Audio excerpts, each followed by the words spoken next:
Hello dear friends, MDR biology में आपका स्वागत है। आज हम पढ़ने वाले हैं सेल।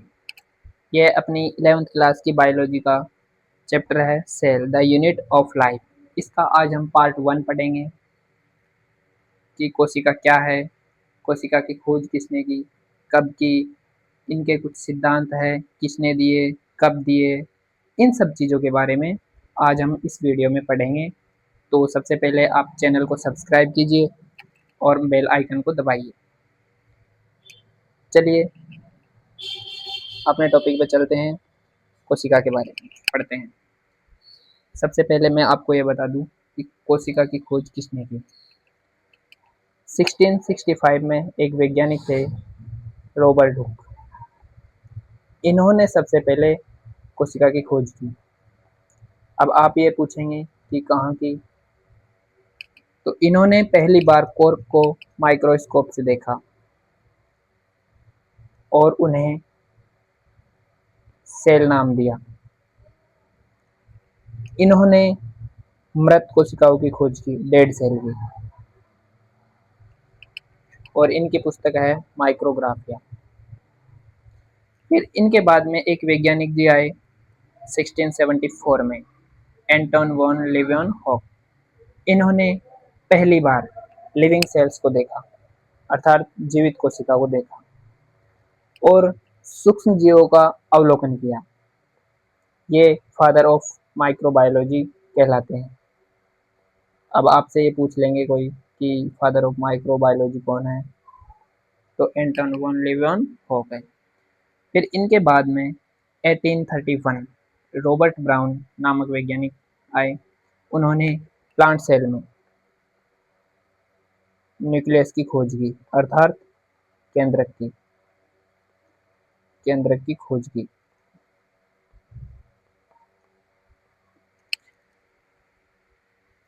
अब इसके बाद में अपन ये जानेंगे कि इनके कुछ सिद्धांत है, कब दिए, किसने दिए। तो 1838 में एक वैज्ञानिक जी थे, मैथियस लाइडेन। मैथियस लाइडेन एक वैज्ञानिक थे, ये जर्मन के थे, बोटेनिस्ट। इन्होंने बताया कि ये जो सभी प्लांट्स हैं ना, एक कोशिकाओं से मिलके बने होते हैं। बोटनिस्ट था तो इन्होंने बता दिया कि सभी पौधे कोशिकाओं से बने हैं। फिर इनके बाद में एक वैज्ञानिक जी आए 1839। अब जैसे मैथियस लाइडेन ने तो बता दिया कि सभी कोशिकाओं से पौधे बने होते हैं। अब वैज्ञानिक थियोडर स्वान आए, उन्होंने बताया कि सभी जंतु कोशिकाओं से मिलके बने होते हैं, अर्थात all animal made of cells. इन्होंने स्लाइडेन के साथ मिलकर एक सिद्धांत दिया। मैथियस स्लाइडेन और थियोडोर स्वान ने एक सिद्धांत दिया। फिर इनके बाद में रुडोल्फ विर्चोव आए। उन्होंने बताया कि नई कोशिका पहले से मौजूद कोशिका से बनती है, अर्थात नई कोशिकाओं का निर्माण पुरानी या पूर्व स्थित कोशिकाओं से होता है। तो इन्होंने ओमनी सेल्यूला ई सेल्यूला नाम दे दिया। ओमनी सेल्यूला ई सेल्यूला नाम दे दिया। एक कोशिकाएं विभाजन करती है, डिवीजन। इनसे नई कोशिकाओं का निर्माण होता है। सेल थ्योरी हो गई, सभी जीव कोशिकाओं से बने हैं। फिर बताया कि कोशिका क्या है। कोशिका जीव की संरचनात्मक क्रियात्मक इकाई है। नई कोशिका पहले से मौजूद कोशिका से बनती है। अब अपना ये मेन टॉपिक है कि कोशिका क्या है। कोशिका जीव की संरचनात्मक व क्रियात्मक इकाई है, लाइफ, जीवन की, जिसमें सभी प्रतिक्रियाएं या प्रक्रियाएं संपन्न होती है। इसके बाद में अपन देखेंगे कि ये जो सेल है इनसे किसका निर्माण होता है। सेल से टिश्यू का निर्माण होता है, टिश्यू से ऑर्गन, ऑर्गन से ऑर्गन सिस्टम,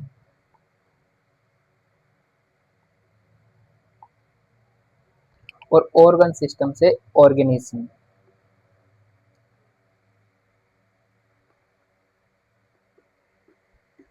अब ये जो ऑर्गेनिज्म है ना, जीव है, कोशिका है, ये कोशिका से जीव का निर्माण हो गया।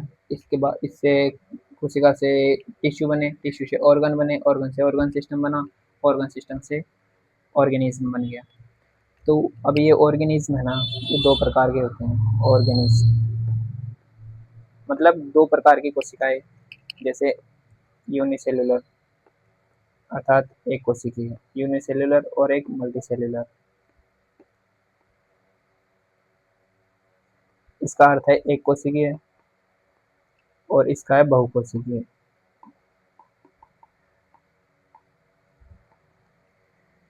यूनिसेलुलर के एग्जाम्पल है बैक्टीरिया हो गया, अमीबा हो गया, पैरामीशियम और ईस्ट। अब अपने जो ये बहुकोशिकीय है ना, इसके उदाहरण में आएंगे प्लांट्स, एनिमल्स और ह्यूमन बीइंग्स अर्थात मानव।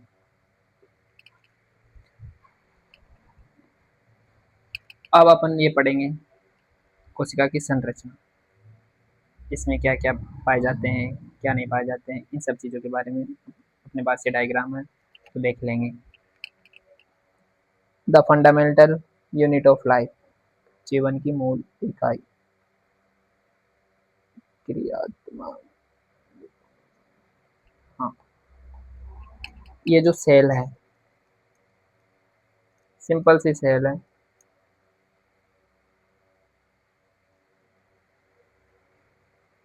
इसके ऊपर ये सेल वॉल पाई जाती है। बाहर की है ना सेल वॉल है, सेल वॉल। और जो ये अंदर है ना, ये सेल मेम्ब्रेन है अर्थात प्लाज्मा मेम्ब्रेन, जो सुरक्षा करती है और आवागमन को नियंत्रित करती है, एंट्री एग्जिट का काम करती है, मतलब इसको कंट्रोल करती है ये। इसमें एक केंद्रक पाया जाता है, ये केंद्रक हो गया। केंद्रक के अंदर एक केंद्रिका है, न्यूक्लियोलस, ये केंद्रिका हो गई। फिर इसके बाहर की ओर है ना, ये एंडोप्लाज्मिक रेटिकुलम है, इसके ऊपर राइबोसोम है। ये रेड कलर में ऐसे रेड कलर ही है ना, तो ये राइबोसोम है। तो ये एंडोप्लाज्मिक रेटिकुलम रफ कहलाएगी अर्थात खुरदरी। जिसके ऊपर राइबोसोम होंगे वो खुरदरी कहलाएगी, और जिसके ऊपर नहीं होंगे वो चिकनी कहलाएगी। जैसे ये इनके ऊपर राइबोसोम एब्सेंट है तो ये स्मूथ है, चिकनी है। फिर माइटोकॉन्ड्रिया, माइटोकॉन्ड्रिया पाए जाते हैं इसमें। केंद्रक है ना, इसमें डीएनए पाया जाता है, डीएनए। फिर गोल्जी बॉडी, ये यहाँ पे गोल्जी बॉडी हो गया, ये गोल्जी बॉडी हो गया। राइबोसोम प्रोटीन संश्लेषण का काम करते हैं ये। फिर इसमें लाइसोसोम, लाइसोसोम को आत्मघाती थैली भी कहा जाता है क्योंकि ये अपशिष्ट पदार्थों का विघटन करती है। फिर ये जो कोशिका है ना, इसके अंदर ये साइटोप्लाज्म भरा हुआ है, इसे तो हम कोशिका द्रव्य बोलेंगे, और दूसरी भाषा में बोलेंगे तो प्रद्रव्य है। और ये सेंट्रोसोम है, ये है ना एक जंतु का यूनिक फीचर है, अर्थात ये ओनली एनिमल सेल में पाई जाती है, सेंट्रोसोम। और ये जो सेल वॉल है ना, बाहर की सेल वॉल, ये जो मैंने बताया कि ये सेल वॉल है, ये ओनली प्लांट सेल में पाई जाती है, एनिमल सेल में एब्सेंट रहती है। तो अपन इन चीज़ों के बारे में देख लेंगे। अपन ने क्या क्या पढ़ लिया कि कोशिका क्या है,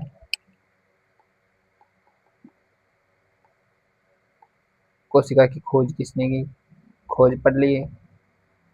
cell structural and functional unit है, एंड फंक्शनल यूनिट है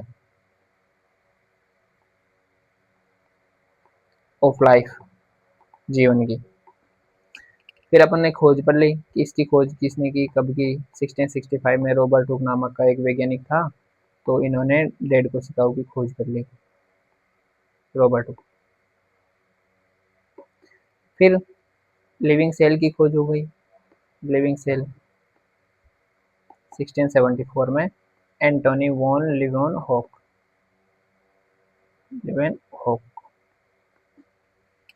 फिर इनके बाद में केंद्रक रॉबर्ट ब्राउन।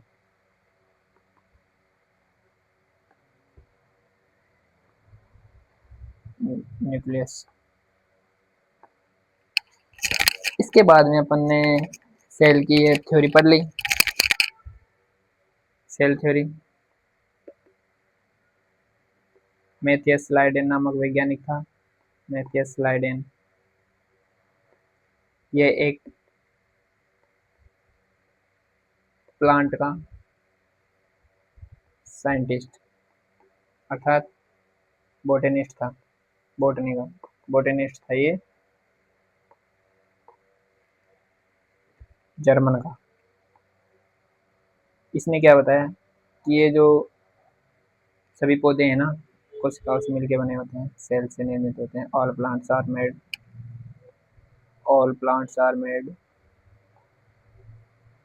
मेड ऑफ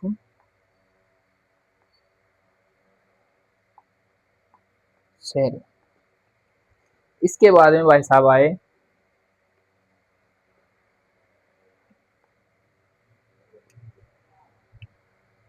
इसके बाद में अपने थे, एक तो ये मैथियस लाइडेन हो गया, फिर आ गए थियोडोर स्वान, स्वान शॉर्ट में लिख दो आप ऐसे।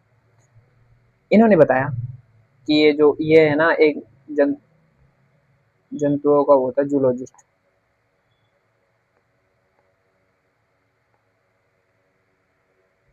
इसने क्या बताया कि सभी जंतु है ना वो कोशिकाओं से बने होते हैं, जैसे ऑल एनिमल्स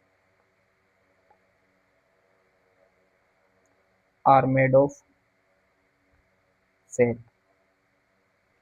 अब इसके बाद में अपन पढ़ेंगे जंतु कोशिका, उत्पादक कोशिका में विभिन्न। मैंने आपको पहले बताया था कि इसमें है ना प्लांट में बाहर की ओर एक सेल वॉल पाई जाती है, सेल वॉल,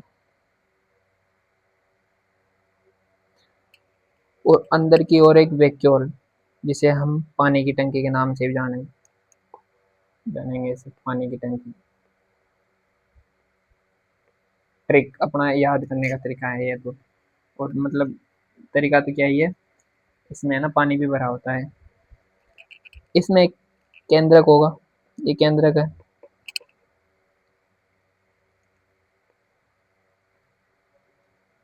ये केंद्रक हो गया। ये केंद्रिका हो गई अंदर, इसमें डीएनए भरा है, ये डीएनए हो गया। और ये जो एंडोप्लाज्मिक रेटिकुलम हो गई, जिसके ऊपर राइबोसोम है वो तो खुरदरी हो गई, और जिसके ऊपर नहीं है, चिकनी है, वो चिकनी हो गई। माइटोकॉन्ड्रिया हो गए। और इसमें एक खास बात है, ये प्लास्टिड क्लोरोप्लास्ट पाया जाता है इसमें, प्लावक प्लास्टिड। अंदर जो भरा हुआ है वो साइटोप्लाज्म हो गया, कोशिका द्रव्य। और जो जंतु कोशिका है, जंतु कोशिका में बाहर की ओर ये सेल मेम्ब्रेन पाई जाती है, इसमें सेल वॉल एब्सेंट रहती है, केंद्रक तो है ही, कोशिका द्रव्य भी भरा हुआ है। और ये जो है ना वैक्यूल्स है, छोटी छोटी, मतलब छोटी है ज़्यादा, इतना वो नहीं है। और ये सेंट्रोसोम है ना, इसका एक विशिष्ट लक्षण है, यूनिक फीचर, ये ना प्लांट में एब्सेंट रहता है। फिर ये लाइसोसोम और माइटोकॉन्ड्रिया, ये है माइटोकॉन्ड्रिया। अब चलो ऐसे पढ़ते हैं इसमें। कोशिका भित्ति पादप कोशिका में प्रेजेंट है, जंतु में एब्सेंट है। आकार है इसका, इसका तो निश्चित है और इसका अनिश्चित है जंतु कोशिका का। प्लास्टिड है जो पादप कोशिका में पाया जाता है और इसमें एब्सेंट है। रसदानी है वैक्यूल, एक बड़ी केंद्रीय रसदानी होती है, वन लार्ज सेंट्रल वैक्यूल। छोटी एवं अनेक रसदानियां होगी इसके अंदर जंतु कोशिका में। सेंट्रोसोम है, सेंट्रोसोम की उपस्थिति के आधार पर पादप कोशिका इससे अलग होती है, क्योंकि इसमें सेंट्रोसोम एब्सेंट रहता है, जंतु कोशिका में प्रेजेंट रहता है। लाइसोसोम है, कम विकसित होंगे प्लांट में, और ये जो जंतु कोशिका है इसमें अधिक विकसित होंगे। इनका भोजन स्टोरेज है, फूड स्टोरेज स्टार्च के रूप में होगा पादपों में, और जंतुओं में है ना ग्लाइकोजन के रूप में होगा। पोषण न्यूट्रिशन, ये ऑटोट्रोफिक होते हैं अर्थात स्वपोषी होते हैं। जंतु परपोषी होते हैं अर्थात दूसरों के ऊपर डिपेंड रहते हैं, जैसे पादपों के ऊपर डिपेंड है। फिर आएगा एक केंद्र की स्थिति। प्लांट में पेरिफेरल अर्थात किनारे की ओर, और जंतु कोशिका में मध्य में, सेंटर सेंटर में मतलब बीच में। फिर है साइटोकाइनेसिस। पादप कोशिका में सेल प्लेट द्वारा और जंतु कोशिका में क्लीवेज द्वारा, क्लीवेज फ्यूरो द्वारा। और ये पादप कोशिका की विशेषताएं हैं, इसमें सेल वॉल प्रेजेंट रहती है, हरित लवक पाया जाता है, बड़ी केंद्रीय रचनानी होती है अर्थात वैक्यूल, आकार निश्चित फिक्स आकार की रहती है ये वैक्यूल। फिर जंतु कोशिकाओं की विशेषता है, कोशिका भित्ति अनुपस्थित रहती है, सेंट्रोसोम उपस्थित प्रेजेंट रहते हैं, लाइसोसोम अधिक विकसित होते हैं, आकार अनियमित इरेगुलर। अब इसके बाद में अपन नेक्स्ट वीडियो में पढ़ेंगे कोशिका यूकेरियोटिक और कोशिका प्रोकैरियोटिक, और बाकी उनमें डिफरेंस क्या क्या अंतर है। फिर अपन यूकेरियोटिक के ऑर्गेनेल्स पढ़ेंगे और प्रोकैरियोटिक के पढ़ेंगे ऑर्गेनेल्स, जो भी उनमें जैसे डबल मेम्ब्रेन है, सिंगल मेम्ब्रेन है, नॉन मेम्ब्रेन बाउंडेड है। तो इन सब चीज़ों के बारे में अपन सेकेंड वीडियो में पढ़ेंगे।